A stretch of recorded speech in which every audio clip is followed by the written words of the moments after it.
Thank you, Madam Chair. I almost don't know where to start now.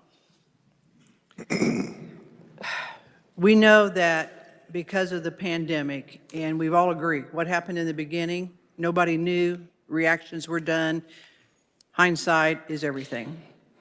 We know people that have lost jobs, we know people that have lost their businesses, their homes, and loved ones. And one of the words that I just heard in conversation here, Madam Chair, was we all need to go down a path. Where have we heard those words before? Well, recently I heard them on a documentary about the Germans and what happened to the Jews. Yep. We'll take you all down a path. Now, do I believe that that's what we're trying to do? I hope not, because this is America and I don't want to lose hope in it. Yep.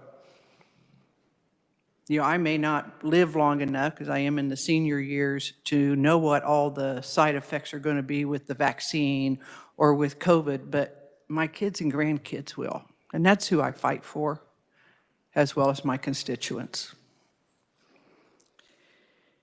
We have people that are struggling with mental health because they're scared to death. They're scared to death of the vaccine.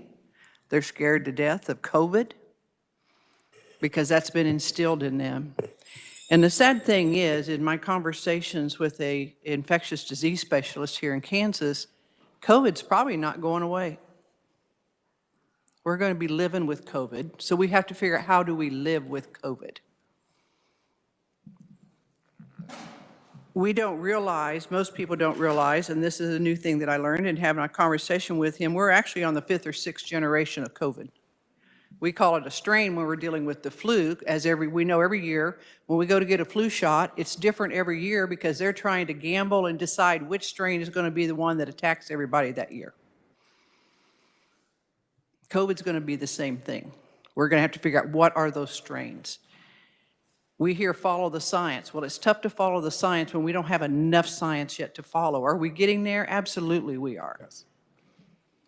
And I'm like you, I'm not opposed to the vaccine. I got the vaccine. Yep. Same here. But it's my choice on something that people have made folks scared of, because there is a database out there that collects adverse effects, but it's voluntary on COVID. And some of it's kind of scary stuff if you go out there and look at it.